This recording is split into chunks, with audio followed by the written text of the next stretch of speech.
की देन है। और दूसरी मातृशक्ति जिसको हम सबको नमन करना चाहिए वो माता जीजाबाई, स्वतंत्र हिंदवी साम्राज्य की स्थापना करने वाले शिवाजी महाराज को रास्ता दिखाने वाली, उत्साहवर्धन करने वाली, दिशा निर्देश देने वाली मां जीजाबाई।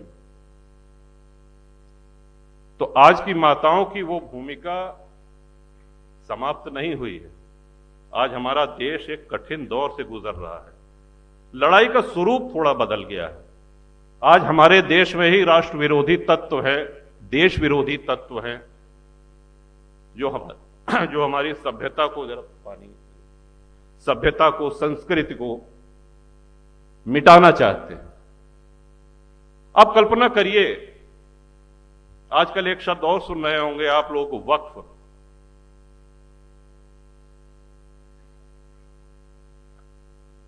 ये धरती पे किसी देश में वक्फ बोर्ड नहीं है, सिर्फ भारत में है। किसी भी इस्लामिक देश में वक्फ बोर्ड नहीं है। वक्फ बोर्ड को 2013 में कांग्रेस ने जो शक्तियां दी, जरा उसका भी उल्लेख सुन लीजिए कि वक्फ बोर्ड का निर्णय वक्फ की ही अदालत करेगी। वहां पर जिले की कचहरी, उच्च न्यायालय, उच्चतम न्यायालय, इनका अधिकार, इनका सीमा क्षेत्र समाप्त हो जाता है। और वक्फ बोर्ड आपको एक नोटिस उसने दिया कि साहब ये संपत्ति वक्फ की है, अगर आपको आपत्ति करना है तो उनका प्रदेश में एक कार्यालय है, वहां जाके आप आपत्ति कर सकते हैं।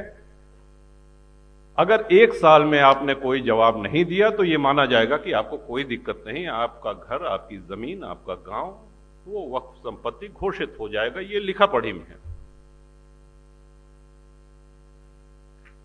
और आज आप टीवी पे देख रहे होंगे कि इसके पक्ष में मतदान भी कराया जा रहा है। तमाम मौलाना लोग इसमें मोबाइल के माध्यम से मतदान हो रहा है। इसमें हम सबको मुखर होना चाहिए, क्योंकि राष्ट्र रक्षा का दायित्व तो सिर्फ राजनेताओं का नहीं है। हम कुछ भी रखें, हम घर रखते हैं, अपने घर में हम सफाई करते हैं, उसकी रंगाई पुताई करते हैं, हम गौ पालन करते हैं, तो उसको, गौ माता को भी चारा पानी देते हैं। यहां तक कि वाहन भी रखते हैं तो उसमें सर्विसिंग होती है, तेल पानी भराना पड़ता है, उसकी देखरेख करनी पड़ती है। आज हमारे नेता अगर ये कठिन निर्णय ले रहे हैं तो उनको प्रोत्साहित करने की आप सबको आवश्यकता है, हम सब लोगों को आवश्यकता है। ये राष्ट्र हित,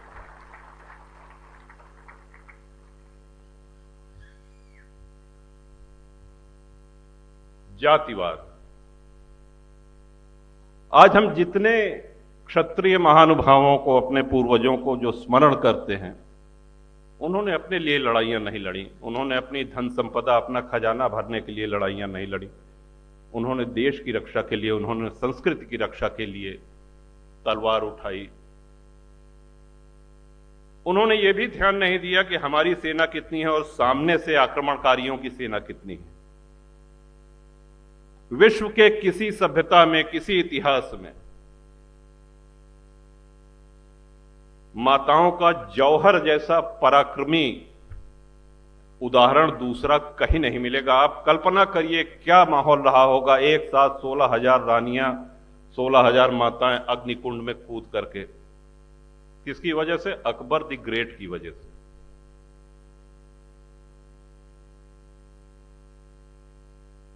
और आज शिक्षा हमको और सुलभ हो गई है। आज ये सब सारी जानकारियां हमको नेट पे उपलब्ध हैं। हमको मुखर होने की आवश्यकता है। पहले हम ये कह सकते थे कि साहब हम कोई राजनेता नहीं है, अगर हम बयान देंगे तो पत्रकार छापेंगे नहीं, छपेगा नहीं, सुनेगा नहीं कोई, कौन पढ़ेगा। लेकिन आज सोशल मीडिया पे तमाम संचार के ऐसे माध्यम हैं जिसमें आप लिख करके, बोल करके अपनी उपस्थिति मजबूती से दर्ज करा सकते हैं। आज आप उन लोगों को प्रोत्साहन दे सकते हैं जो लोग राष्ट्र हित में, धर्म हित में निर्णय ले रहे हैं, बड़े निर्णय ले रहे हैं। देश का बंटवारा धर्म के आधार पर हुआ था। हिंदुओं ने कभी नहीं कहा कि हम मुसलमान के साथ नहीं रह सकते, मुसलमानों ने कहा कि हम हिंदू के साथ नहीं रह सकते, अलग मुस्लिम राष्ट्र चाहिए। पूर्वी पश्चिमी पाकिस्तान बना, सभी लोग जानते हैं। लेकिन उस समय एक चिंता व्यक्त की गई, और जो कि बड़ी जायज चिंता थी, और उस चिंता को व्यक्त करने वाले पहले नेता आदरणीय सरदार पटेल थे, जिन्होंने कहा कि इन देशों में जो अल्पसंख्यक, भारत के अल्पसंख्यकों के विषय में तो वो आश्वस्त थे, उनकी चिंता पाकिस्तान और बांग्लादेश में रह रहे अल्पसंख्यक हिंदुओं की थी। तो जब ये बात आई तो उसके बाद एक नेहरू लियाकत पैक्ट हुआ, आप लोग नेट पे देखिएगा, नेहरू लियाकत पैक्ट हुआ। तो उसमें ये आश्वासन दिया गया नेहरू जी की तरफ से और लियाकत की तरफ से कि नहीं साहब, इनको कोई दिक्कत नहीं होगी, मेजॉरिटी माइनॉरिटी दोनों एक समान अधिकार प्राप्त होंगे उनको, और दोनों फले फूलेंगे, किसी प्रकार का कोई खतरा नहीं होगा, उनको अपने ढंग से पूजा पाठ करने का अधिकार होगा, उनके में हमारा कोई हस्तक्षेप नहीं होगा। और परिणाम यह हुआ कि बंटवारा के समय 23% हिंदू पाकिस्तान में आज घट करके 1% रह गया है। जात पूछ के हिंसा नहीं हो रही है वहां पे। सोमनाथ जी का उदाहरण तो बहुत पुराना हो गया, अभी कुछ वर्ष पहले अक्षरधाम पे जो आतंकी हमला हुआ था, आप लोगों को स्मरण है? और नया उदाहरण दें, अभी 4 दिन पहले गणपति के पंडाल पे सूरत पे जो पत्थरबाजी हुई, हमने किसकी भावनाएं आहत की थी? हमने किसका अपमान किया था? हम अपने देव की आराधना कर रहे थे, इस बात पे पत्थरबाजी। वैष्णव देवी दर्शन करने भक्त जा रहे थे, जिस दिन आदरणीय मोदी जी तीसरी बार शपथ ले रहे थे प्रधानमंत्री की, तीर्थयात्रियों के बस पे आतंकियों ने अंधाधुंध गोलियां चलाई, कई श्रद्धालु मारे गए, उनको जात पूछ के नहीं मारा गया।